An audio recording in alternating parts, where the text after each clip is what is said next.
നമ്മുടെ രാജ്യത്ത് MLA-യും കുറേ കാലം മന്ത്രിയുമായ ഒരു മനുഷ്യൻ, അദ്ദേഹം ഒരു നല്ല മനുഷ്യൻ തന്നെയാണ്. ശരിയും തെറ്റൊക്കെ ആർക്കാ സംഭവിക്കാത്തത്? അദ്ദേഹത്തിൻ്റെ പേരിൽ ഒരു ആടിൻ്റെ തലവിട്ട എന്നൊക്കെ പറഞ്ഞാൽ എന്താ ഇതിൻ്റെയൊക്കെ എവിടെയാവും നിങ്ങൾ എത്തിയത്? അതെ, എവിടെയാണ് നിങ്ങളിപ്പോൾ നിൽക്കുന്നത്? നിങ്ങളെന്താ വിചാരിച്ച്? നിങ്ങളുടെ പേരിൻ്റെ കൂടെ മുസ്ലിം എന്നൊരു പേരില്ലേ? നിങ്ങളെന്താ വിചാരിച്ച്? നിങ്ങളത് ചെയ്യുമ്പോൾ സത്യത്തിൽ നിങ്ങളെപ്പോലത്തെ കുറച്ച് വിഡ്ഢി രാഷ്ട്രീയക്കാർ മാത്രം അത് ചെയ്യുന്നത്. പക്ഷെ അതിൻ്റെ പേരിൽ പഴി കേൾക്കുന്നത് ഉമ്മത്ത് മുസ്ലിമത്താണ്. നിങ്ങളെപ്പോലത്തെ തോന്നിയ വാസികളെ കൊണ്ട് ഈ ഇസ്ലാമിനെയും മുത്തുനബിയെയും പറയിപ്പിക്കുന്ന ചീത്തകൾക്ക് കയ്യും കണക്കുണ്ട്.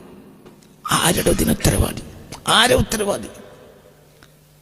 നിങ്ങൾ തലയും വാലില്ലാത്ത കുറച്ച് രാഷ്ട്രീയക്കാർ. ഈ KT ജലീലിൻ്റെ പേരിൽ പറഞ്ഞ ഒരു ആടിനെ തൂക്കി നടന്നിട്ട് അറുക്കുമ്പോൾ നിങ്ങളുടെ ഈ പാർട്ടിക്ക് സത്താർ സേട്ടിനോട് ഗുഡ് ബൈ പറഞ്ഞ് ഇനി ഇന്ത്യൻ മുസ്ലിങ്ങളെ കാര്യത്തിൽ മേലാൽ നിങ്ങൾ ഇടപെട്ട് പോകരുതെന്ന് പറഞ്ഞ് ജിന്നാസ് സാഹിബിനോടും സത്താർ സേട്ടിനോടും ഇവിടെ പറഞ്ഞ് ഇന്ത്യൻ യൂണിയനിൽ സ്വന്തം ആത്മാഭിമാനത്തോടുകൂടെ ഈ രാജ്യത്തെ പാവപ്പെട്ട മുസ്ലിങ്ങൾക്ക് വേണ്ടി എണീറ്റ് നിന്ന ഒരു താടിക്കാരനില്ലേ മദ്രാസിലെ ഖായിദമില്ലത്ത് മുഹമ്മദ് ഇസ്മായിൽ സാഹിബ്? ആര്യങ്ങൾ പറയിപ്പിച്ചത് ആ മനുഷ്യനല്ലേ?